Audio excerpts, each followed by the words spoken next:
Bem-vindos a mais um fato fatídico, e hoje as histórias que eu vou contar vão ser revoltantes. Hoje nós vamos falar de assassinos em série. Sim, mas principalmente de algo muito mais perigoso, que é quando o sistema deveria proteger, vira cúmplice por descaso. Sim, 3 histórias, 3 investigações cheias de falhas e dezenas de vítimas que poderiam ter sido poupadas, tragédias que poderiam ter sido evitadas, mas respira fundo porque aqui o erro ele não foi exceção, ele foi o padrão de qualidade de cada um desses departamentos que deveriam ser a representação de segurança para a população. Fica comigo que você vai ver tudo o que aconteceu para todos esses casos que a gente vai relatar hoje aqui.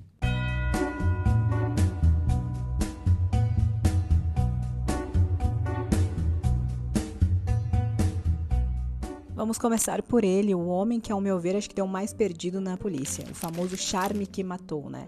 O famoso Ted Bundy, nome completo Theodore Robert Bundy. Nascimento em 24 de novembro de 1946, em Vermont, nos Estados Unidos. A profissão do Ted era estudante de direito e ele era funcionário do partido político. No período dos crimes, em 1974 a 1978, ele tem um número estimado de vítimas de 30 confirmadas. Então, possivelmente, houve muito mais, né? Cerca de 100. Ted Bundy era o tipo de homem que ninguém suspeitava. Então, ele era bonito, educado, estudante de direito, né? Tinha uma postura de rapaz decente, e foi justamente isso que cegou as autoridades, realmente. O Bundy, ele atacava mulheres jovens, né? Preferencialmente, e geralmente universitárias. Ele ficava fingindo estar ferido. Então, um homem branco, engessado, um pedido de ajuda clássico de pode me ajudar a carregar isso? Então, quando as vítimas, né, se davam por conta e se aproximavam, né, realmente, ele as golpeava com um ferro de pé de cabra, por exemplo, e levava elas para os carros. Esse era o padrão, né, o padrão claro dele, mas a polícia de cada estado, né, as polícias de cada estado, Washington, Utah, Colorado, Flórida, elas não trocavam informação sobre as mulheres atacadas e desaparecidas. Então, a tecnologia do banco de dados era simplesmente nula, né? Ela não era usada, na verdade. E cada caso era tratado como se fosse único. Eles não tinham correlação, mesmo que as mortes fossem muito parecidas. E em 1975, ele foi finalmente preso, mas adivinha só, ele fugiu. E ele fugiu 2 vezes. Na segunda fuga, já em 1978, ele cometeu uma na Florida State University. Então, ele acabou ferindo várias estudantes. Em questão de minutos, ele atacou várias pessoas ao mesmo tempo, várias meninas. E o chefe de polícia da Flórida, na época, era o Bob Haynes. E ele chegou a declarar a seguinte frase: "Nós não acreditávamos que alguém com o perfil dele pudesse cometer crimes tão bárbaros." Fecha aspas. Então, assim, realmente foi pelo estereótipo e não pelo padrão, né? Tradução livre, ele parecia muito gente boa, entendeu? Ele era demais pra ser um assassino, ele jamais seria esse tipo de pessoa. Bundy foi executado em 1989, mas antes disso, ele deixou uma pilha de corpos que só existiram porque o sistema não se falava. E também, literalmente, além da comunicação, eles nunca consideraram, apesar de ele ser uma das pessoas que mais se encontrava nos lugares onde as vítimas tinham sido vistas pela última vez. Agora vamos para ele, o famoso Jeffrey Dahmer. Quando o sistema devolveu a vítima ao assassino, acreditem vocês ou não. Então, Jeffrey Dahmer não foi descoberto porque a polícia investigou bem. Ele foi descoberto porque uma vítima conseguiu, então, sobreviver. A própria vítima lutou ali com todas as garras para poder conseguir sair daquele pesadelo. E isso foi tudo. O nome completo dele é Jeffrey Lionel Dahmer. O nascimento dele foi em 21 de maio de 1960 em Milwaukee, nos Estados Unidos, e a profissão do Jeffrey era operário de fábrica. O período dos crimes do Jeffrey foi em 1978 a 1991 e estima-se um número de vítimas 17 confirmadas. Então, o Dahmer, ele basicamente atraía jovens homens, né, e imigrantes, em sua maioria negros e imigrantes, e prometendo dinheiro, bebida ou companhia. Dentro do apartamento dele, ele dopava as vítimas e eles e depois ele vinha, que é difícil até de narrar, né? E ele praticava necrofilia. Então, ele guardava partes do corpo ali como troféu, souvenir. Então, para ele se apegava nas vítimas e fazia de tudo isso assim com muita pressa, porque ninguém parecia estar prestando atenção, então ele não precisava de pressa para isso. Parecia que um homem solteiro morava lá.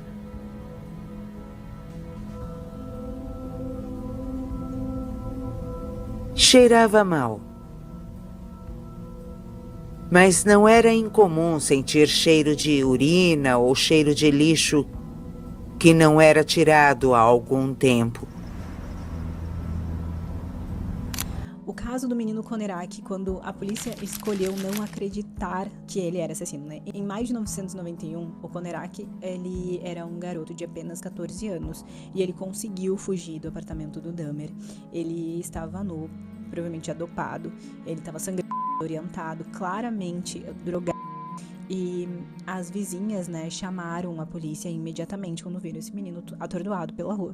Quando os policiais chegaram, eles encontraram, então, o menino. Ele estava em estado de choque. Pouco depois, o Dahmer apareceu, calmo, educado, e explicou com muita eloquência, tranquilo, assim, ele é meu namorado, ele bebeu demais, foi só uma briga, e a polícia acreditou, né? Então, mesmo que fosse um garoto, claramente, tentando se afastar, não estava confortável com a situação, né, com sangue, mesmo com os pedidos das mulheres ali, que gritavam, né, que algo não estava legal, que aquilo estava errado, os agentes levaram o Konerak de volta pro apartamento do Dahmer. Intoxicated Asian naked male was returned to his sober boyfriend and we're 10-8. Minutos depois que a viatura foi embora, o Dahmer matou o garoto, claramente, né? E essa não foi uma falha técnica, gente.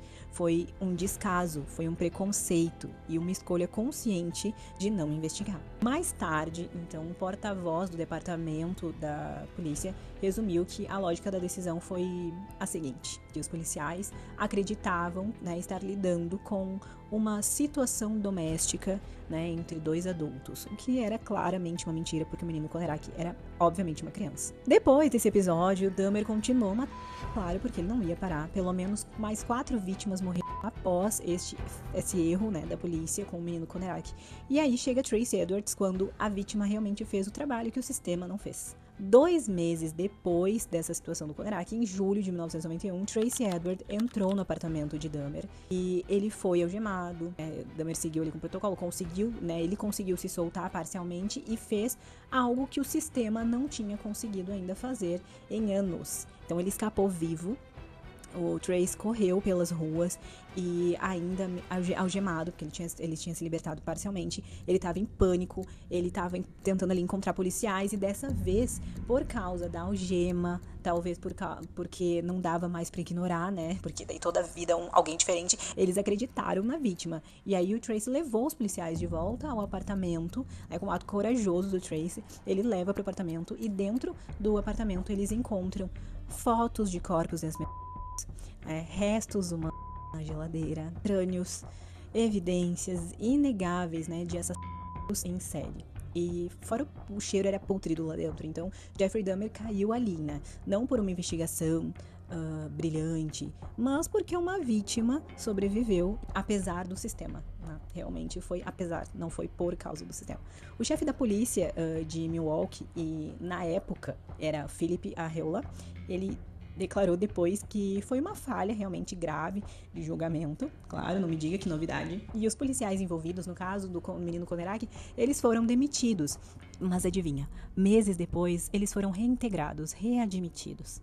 Então o departamento, ele prometeu mudanças, né? Ele prometeu treinamentos e revisão de protocolos, mas nada disso devolveu a vida do garoto que foi entregue aos braços do assassino, né? Então, nem dele, nem das mais 4 vítimas depois disso, nem das outras vítimas anteriores. A frase que resume tudo isso é que Jeffrey Dahmer não foi protegido por genialidade, porque ele não fazia nem questão, ele não era nem discreto. Ele foi protegido por um sistema que preferiu acreditar no conforto da aparência em vez da dor da vítima, como a gente viu nos outros 2 casos. Quando a polícia acreditou no assassino e alguém morreu, né? Quando acreditou na vítima, o monstro caiu. Então a gente vê a diferença de realmente ser ouvido. E essa diferença, ela custa vidas. O caso 3 é bizarro realmente. Andrei Chikatilo, o monstro que o Estado negou. O nome completo é Andrei Romanovich Chikatilo. O nascimento dele foi em 16 de outubro de 1936. Ele nasceu na Ucrânia, então, na época, União Soviética. Era professor, né, sua profissão. E ele era funcionário público. Dentro do período dos crimes de 1978 a 1999, estima-se um número de vítimas 52 confirmadas. Então, mulheres e crianças.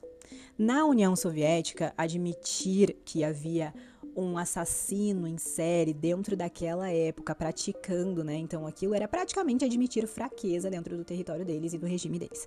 E foi com essa arrogância, né, ideológica que deixou o Chikatilo livre, então, por 12 anos praticamente. Ele atraía as crianças e as mulheres com promessa de doces, de brinquedos ou empregos. Então os corpos eram encontrados, mutilados, com olhos né, dos seus corpos, das suas vítimas, e tinham esfaqueamentos repetitivos pelo corpo, uma espécie realmente de prazer ritualístico que ele tinha, que ele exercia sobre o corpo, o que ele compreendia e era algo prazeroso para ele. E o primeiro suspeito foi um outro homem, Alexander Kravchenko, que foi preso e ele foi executado injustamente, acreditem vocês.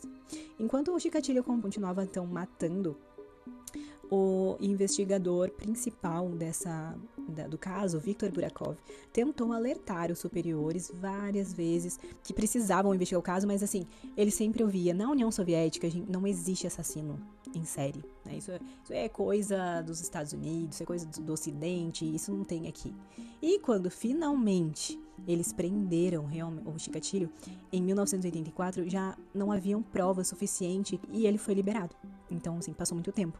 E ele voltou a matar. Ele matou mais 19 pessoas.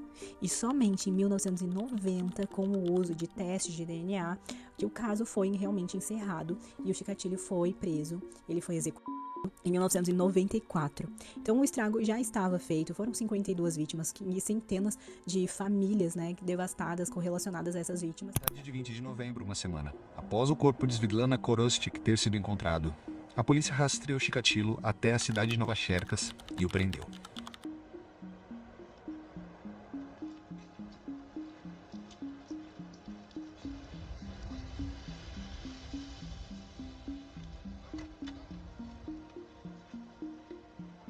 Ele chegou silenciosamente, sem protestar.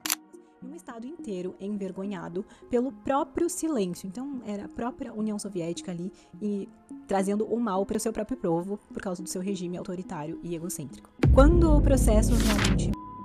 3 países diferentes que a gente falou aqui, 3 sistemas diferentes, mas o mesmo erro. Então, achar que sabe mais, comprometer então a reputação, não a justiça, não seguir o protocolo e sim olhar pelo instinto, bando de matar, a polícia não trocava informação. O Dahmer matou porque a polícia não queria ouvir. O Chikatilo matou porque a polícia não podia admitir. No total, quase 100 vidas foram perdidas, então diretamente, e milhares de pessoas impactadas indiretamente.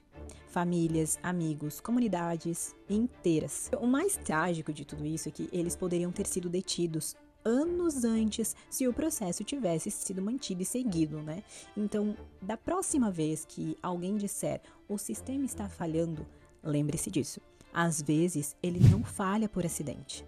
Ele falha porque foi feito para não enxergar. No fim, não foi só um monstro, foi o processo, e o processo tem mais mãos do que gosta de admitir. Se inscreva no canal, deixe o seu like, isso me ajuda muito a entender se você gosta desse tipo de conteúdo. Comenta aqui embaixo também qual dessas falhas mais te chocou, qual desses crimes foram mais bárbaros pra você. Não se esqueça, quando a gente aprende com o fato fatídico, a gente não repete os erros do passado. Até o próximo fato.